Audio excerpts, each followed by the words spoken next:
আসসালামু আলাইকুম। আশা করি সবাই অনেক ভালো আছেন। পঞ্চম শ্রেণীর আরেকটি নতুন গণিত ক্লাসে সবাইকে স্বাগতম। আজকের ক্লাসে আমরা পঞ্চম শ্রেণীর গণিত বইয়ের অনুশীলনী 2 এর 1 নং-এর 8, 9, 10, 11, 12 এই অঙ্কগুলোর সমাধান করব। তো চলো আমরা শুরু করি। 8 নং-এ দেখো এখানে আছে 420 দিয়ে ভাগ করতে হবে 30,000-কে। তো 420 কি 3 অঙ্ক বিশিষ্ট, এখান থেকে প্রথমে আমরা 3টা অঙ্ক নিব। তাহলে কত হয় 300। 300 তো ছোট হয়ে যাচ্ছে, ভাগ করা তো যাবে না, তাহলে আমরা এখন 4টা অঙ্ক নিব। তাহলে কত হয় 3000। এবার ঠিক আছে, 3000 এই সংখ্যাটা থেকে বড়। এখন এই পাশ থেকে 2টা অঙ্ক বাদ দাও, এই পাশ থেকে 2টা অঙ্ক বাদ দাও, তাহলে এই পাশে কত আছে 30। আমরা দেখব এই 4কে কত দিয়ে গুণ করলে আমরা 30 এর সমান বা 30 এর কাছাকাছি একটা সংখ্যা পাই। দেখো তো, 4 5 20, 4 6 24, 4 7 28, 4 8 32, 8 দিয়ে গুণ করলে বড় হয়ে যায়। তাহলে 7 বার গুণ করতে হবে, 4 7 28। 7 দিয়ে যদি আমরা 420-কে গুণ করি তাহলে কত হয় 7 0 0, 7 গুণে 14, 14 4, হাতে থাকে 1, 4 7 28 আর 1 যোগ করলে হয় কত 29। কত পাচ্ছি আমরা 2940। এই সংখ্যাটা থেকে 3000 থেকে এটা ছোট আছে, তাহলে ঠিক আছে আমরা 7 বার নিতে পারবো। 7 বার নিলে কত হবে 2940। এবার বিয়োগ করলে এখানে হবে 0, এখানে 6, এখানে থাকে 0, 0 বাম পাশে লেখে না। এবার উপর থেকে আমাদের 0 নামাতে হবে। এখন সংখ্যাটা কত হলো 600। তো এখানেও এই সংখ্যাটা 3 অঙ্ক বিশিষ্ট, এখানেও 3 অঙ্ক বিশিষ্ট, তাহলে সর্ববামে এখানে 4, এখানে আছে 6। এখন দেখতে হবে 4কে কত দিয়ে গুণ করলে 6 এর কাছাকাছি একটা সংখ্যা পাই আমরা। 4কে 1 দিয়ে গুণ করলে 4 4, 2 দিয়ে গুণ করলে 4 2 8, 8 তো বড় হয়ে যায়, তাহলে 2 বার গুণ করা যাবে না, 1 দিয়ে গুণ করতে হবে। তাহলে 1 দিয়ে গুণ করলে কত হয় 420। এবার বিয়োগ করলে এখানে হয় 0, এখানে হয় 8, এখানে হয় 1। দেখো উপর থেকে প্রত্যেকটি অঙ্ক নামানো শেষ, প্রত্যেকটিকে ভাগ করাও শেষ, তাহলে যেটা থাকছে সেটা হচ্ছে ভাগশেষ। সুতরাং ভাগফল হচ্ছে 71 এবং ভাগশেষ কত থেকেছে 180। এর পরের অঙ্কটা খেয়াল করো। 9 নং-এ 300 দিয়ে আমাদের ভাগ করতে হবে 12,300-কে। তো এটা 3 অঙ্ক বিশিষ্ট, এখান থেকে আমরা 3টা অঙ্ক নিলে কত হয় 123। ছোট হয়ে যাচ্ছে, তাহলে 4টা অঙ্ক নিতে হবে। তাহলে কত হয় 1230। এর থেকে বড়, ঠিক আছে। এবার তাহলে কি করতে হবে, এই পাশ থেকে 2টা অঙ্ক বাদ, এই পাশ থেকে 2টা অঙ্ক বাদ, একদম বামে এখানে আছে 12 আর এখানে আছে 3। তো 3কে কি 4 দিয়ে গুণ করলে 12 হয় না, 3 4 12।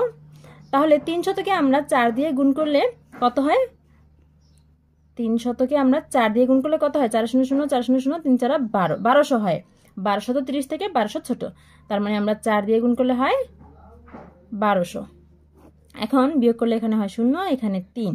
উপর থেকে আবার একটা অঙ্ক নামাই, 0 নামালাম। দেখো এখানে আছে 300, এখানেও 300, 1 দিয়ে গুণ করলে মিলে যাচ্ছে, 300 একে 300, বিয়োগ করলে থাকে 0। সুতরাং ভাগফল পেয়েছি আমরা 41 এবং ভাগশেষ কত থেকেছে 0। এর পরের অঙ্কটা খেয়াল করো। 10 নং-এ 700 দিয়ে ভাগ করতে হবে 35,000-কে। তো এটা 3 অঙ্ক বিশিষ্ট, এখানে আমরা 3টা অঙ্ক নিব। 3 অঙ্ক নিলে কত হয় সংখ্যাটা 350। ছোট হয়ে যাচ্ছে, তাহলে 3 অঙ্ক না 4টা অঙ্ক পর্যন্ত নিতে হবে। তাহলে কত হয় 3500। 700 থেকে বড়, ঠিক আছে। তাহলে এই 3500 এর মধ্যে 2টা অঙ্ক বাদ দিলে এই পাশে কত থাকে 35। তো দেখতে হবে 7কে কত দিয়ে গুণ করলে 35 হয়। আমি এই পাশ থেকে 2টা অঙ্ক বাদ দিয়েছি, এই পাশ থেকে 2টা অঙ্ক বাদ দিয়ে দিয়েছি। একদম বাম পাশে এখানে আছে 7 আর একদম বাম পাশে এখানে আছে 35।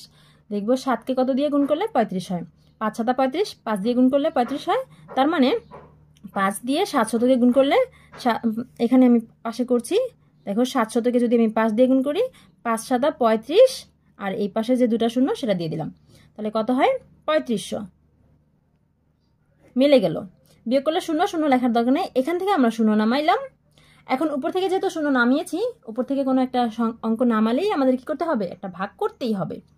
যদি আমি 700-কে 1 দিয়ে গুণ করি তাহলে 700 হয়ে যায়, 0 থেকে অনেক বড়।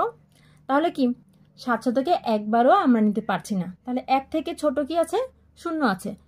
আমরা যেহেতু উপর থেকে একটা অঙ্ক নামিয়েছি, একবার না গেলেও আমাদের কমপক্ষে 0 বার নিতেই হবে। 700-কে আমরা 0 দিয়ে গুণ করলে 700 0 0, এখন বিয়োগ করলে 0 হয়।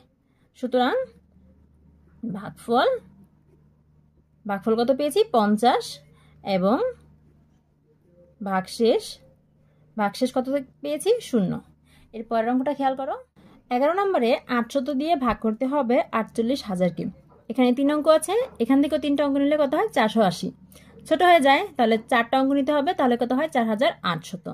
4800।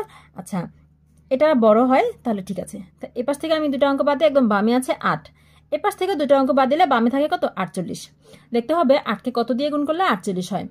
কত দিয়ে গুণ করলে 48 হয়? 5 8 40, 6 8 48, 6 দিয়ে গুণ করলে 48 হয়, তাই না?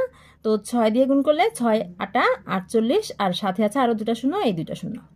এবার এখানে বিয়োগ করলে শূন্য হয়, শূন্য লেখার দরকার নেই, উপরে আছে একটা শূন্য, সেই শূন্য নামালাম। উপর থেকে যেহেতু একটা অঙ্ক নামিয়েছি অবশ্যই আমাদের একবার ভাগ করতে হবে। তো 800 থেকে যদি একবার নেই তাহলে বড় হয়ে যায়, তাহলে 1 থেকে কম আছে 0, 0 বার নিলে হয় 0। এবার বিয়োগ করলে 0 থাকে। এবার প্রত্যেকটি অঙ্ক নামিয়েছি, ভাগও করেছি, আর কোনো অঙ্ক নেই নামানোর, সুতরাং আমরা যা যা পেয়েছি সেটাই হবে ভাগফল, আর এখানে যেটা থেকে গেছে সেটা হচ্ছে ভাগশেষ। সুতরাং ভাগফল হচ্ছে 60 এবং ভাগশেষ কত পেয়েছি আমরা? 0। এর পরের অঙ্কটা খেয়াল করো। 12 নঙে আছে 600 দিয়ে ভাগ করতে হবে 73,300-কে। তো এখানে এটা 3 অঙ্ক বিশিষ্ট, এখানেও 3 অঙ্ক নিলে কত হয়? 733। ঠিক আছে, 733 600 থেকে বড়। এখন 733 এর সর্ববামে আছে 7 আর এর বামে আছে 6। তো 6কে কত দিয়ে গুণ করলে 7-এর কাছাকাছি সংখ্যা পাই? 1 দিয়ে গুণ করলে 6 হয়, 2 দিয়ে গুণ করলে 12 হয়। বড় হয়ে যায় 2 দিয়ে গুণ করলে, তাহলে একবার দিয়ে 1 দিয়ে গুণ করতে হবে। 600-কে 1 দিয়ে গুণ করলে কত হয়? 600।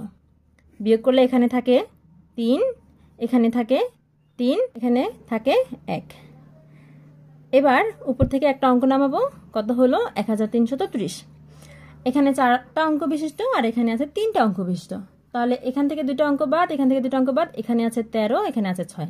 তো দেখতে হবে 6কে কত দিয়ে গুণ করলে আমরা 13 এর কাছাকাছি একটা সংখ্যা পাই। 6কে 2 দিয়ে গুণ করলে হয় 12, যা 13 এর কাছাকাছি, তাই না? অর্থাৎ 600-কে আমরা 2 দিয়ে গুণ করব, তাহলে 6 দুগুণে 12, আর এই যে দুটা শূন্য আছে সেই দুটা শূন্য লিখে দিলাম।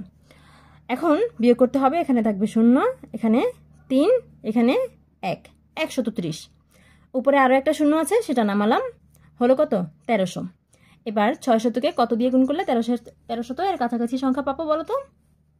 এখান থেকে দুটা শূন্য, মানে ডান পাশ থেকে দুটো অঙ্ক বাদ দিলাম, এই পাশ থেকে দুটো অঙ্ক বাদ দিলাম, তো বাম পাশে এখানে থাকে 6, এখানে বাম পাশে থাকে 13। দেখতে হবে 6কে কত দিয়ে গুণ করলে 13 এর কাছাকাছি সংখ্যা পাই। 2 দিয়ে গুণ করলে 12 হয়, 3 দিয়ে গুণ করলে বেশি হয়ে যায়, তাহলে 2 দিয়ে গুণ করতে হবে। 2 দিয়ে গুণ করলে 600-কে কত হয়?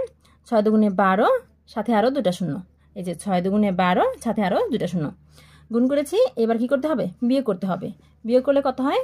এখানে থাকে 0, এখানে থাকে 0, এখানে থাকে 1। দেখো উপর থেকে কিন্তু আমরা প্রত্যেকটি অঙ্ক নামিয়েছি, ভাগও করেছি প্রত্যেকটিকে, আর কোনো অঙ্ক নামানো নেই, সুতরাং আমাদের আর ভাগও করার নেই। সুতরাং আমরা এখানে যা যা পেয়েছি, অর্থাৎ এটা হচ্ছে ভাগফল, আর এই যে 100 পেয়েছি সেটা হচ্ছে ভাগশেষ। আমরা এখানে ভাগফল পেয়েছি 122 লিখে দিয়েছি এবং ভাগশেষ পেয়েছি 100। শিক্ষার্থীরা আশা করি বুঝতে পেরেছ। এতক্ষণ সাথে থাকার জন্য সবাইকে ধন্যবাদ। আজকে বিদায় নিতে হচ্ছে। নতুন গণিত বইয়ের সকল অঙ্কের সমাধান পেতে আমাদের সাথেই থেকো। আল্লাহ হাফেজ।